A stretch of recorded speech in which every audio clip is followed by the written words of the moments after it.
Hi, this is Jack here. Charlotte and I are okay. We're both in lockdown in our respective homes, and yeah, it's a tough time. We're all in this collective nightmare together, and looking out for each other in as best as we can do. Anyway, this let's talk about our music. This coming week is going to be Poison Week. We're going to be sharing our song Poison. I guess we're edging into our slightly more darker material, thematically at least.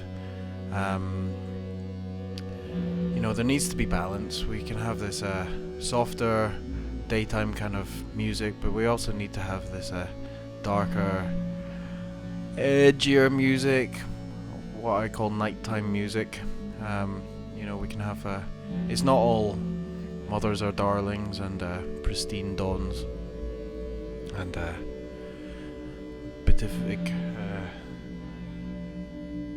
beatific cloud shapes with silver linings. No. This song, which we're going to be sharing next week, Poison, I would say it's not quite a song yet. It's maybe an outro or an intro. It just doesn't feel complete to me yet. How does it feel? It's quite hard talking about abstract things. I think Frank Zappa said talking about music is like trying to explain architecture through dance. But anyway, let's try anyway. This segment or this part of a song or this thing which we're going to be sharing, I feel has a kind of submerged feel to it, a kind of underwater feel. So that's why I'm thinking it might be an outro. There might be something which precedes it, that we'll have this thing and then we'll plummet into this this kind of very submerged feel. I don't, for lack of a better term, submerged feel. I feel this, these two kind of rich chords, very, it's a minor and then the major seventh, and it's very simple two chords with a nice repetitive kind of melody thing. It really kind of envelops you. That's how I feel about it anyway. I think there's there's this feeling of deep water for me, and not an unpleasant feeling.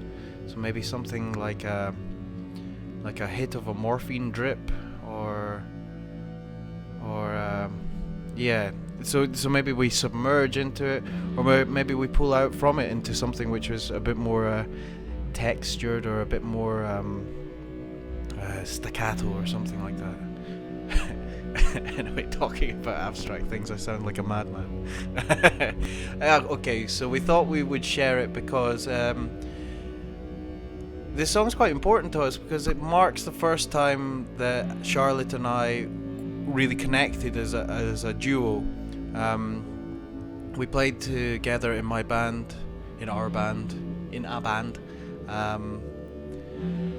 And then when that band kind of stopped, came to an end, we wanted to make music together, and we got together in Charlotte's house, and we're going to share this video of us doing one of the early takes, and we wrote this together. I had this little simple melody over these chords, and I wrote the lyrics with Charlotte there, so it was as a kind of creative filter, so I didn't go too into the edgy, boyish darkness or whatever, the gothiness in my writing.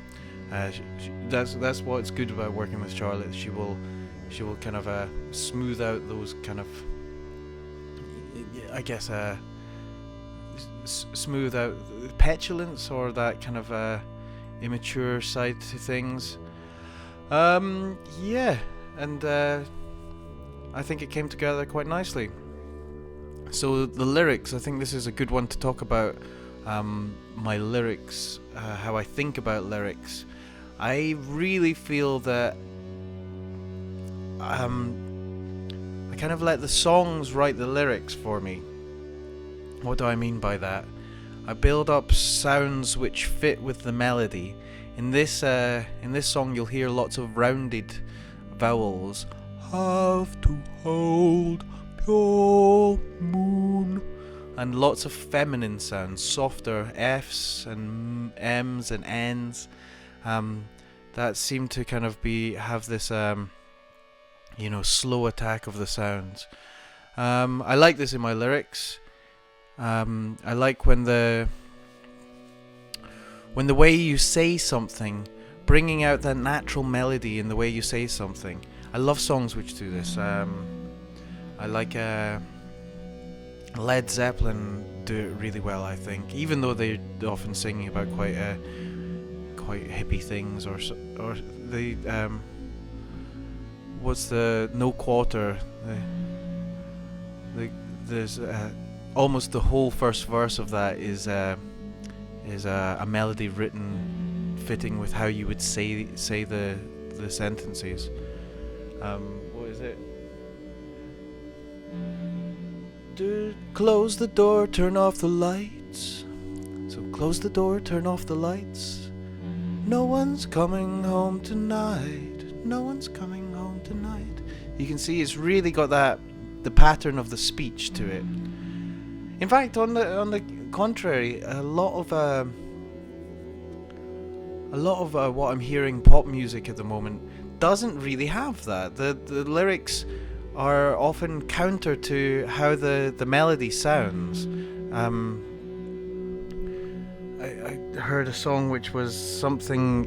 It was a kind of a celebratory song about love or something like this, and it was this, "You saved me," or something along those lines. I can't remember the exact lyric, but the tone of the melody was really kind of sad. It had a rich sadness to it, and I thought that doesn't sound like, if I hadn't heard what he was saying, I would have completely imagined he was singing about something else, not that he was being saved. Of course, this juxtaposition of a sad sounding melody and a happy lyric can be used to good effect, but I don't think it often in these kind of pop songs. I don't think it is used to a good effect.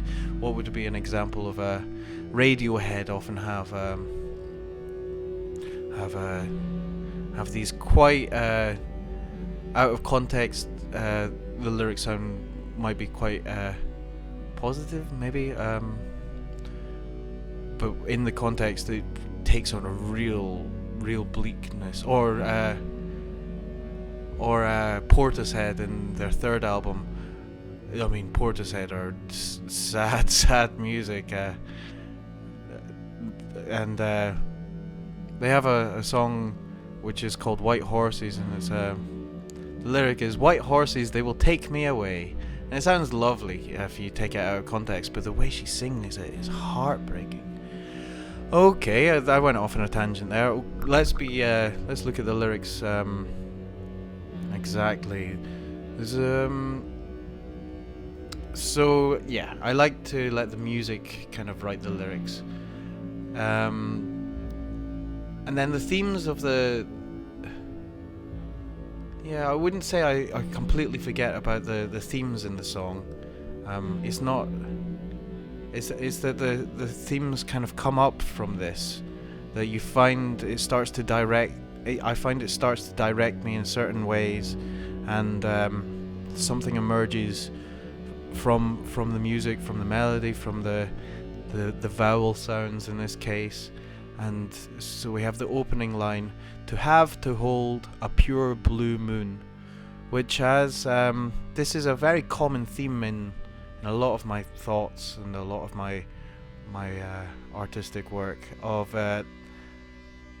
this marriage to the nature involved in night and darkness.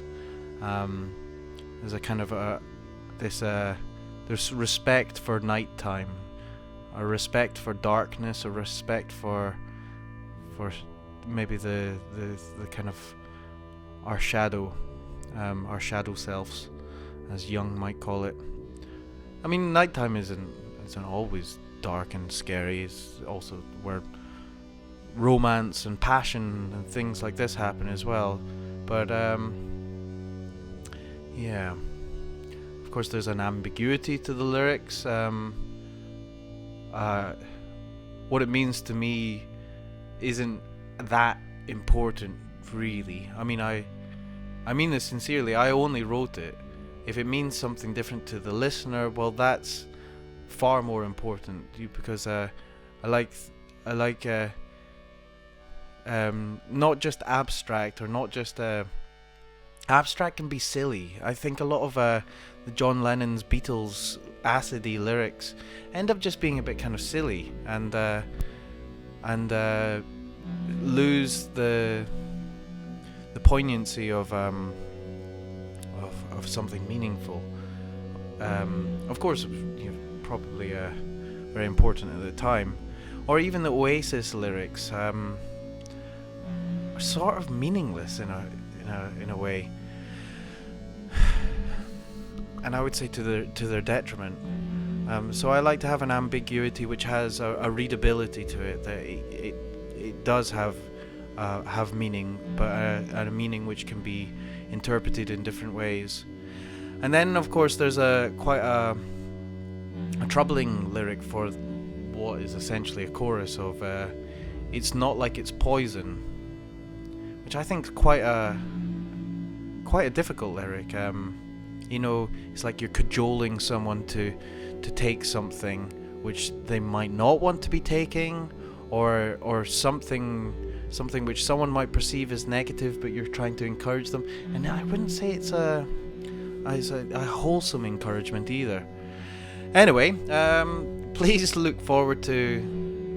We've got three different versions of this idea which we're playing around with, and to share with you next week. We've got this early version from about 3 years ago, of us in Charlotte's flat and just singing it with the guitar, and it was probably we just wrote the lyrics there. And then we've got another version where we tried it out a bit later, maybe a year later. So we've been hung on to this for a while, this idea. So a version a year later where I borrowed a neighbour's analog synthesizer and built up some kind of rich sounds. The analog synthesizers have that real presence of sound.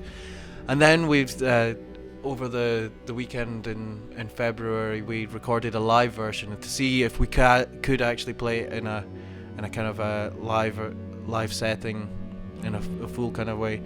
And and of course, take care of each other, look out for each other, keep well, keep safe, and speak to you soon.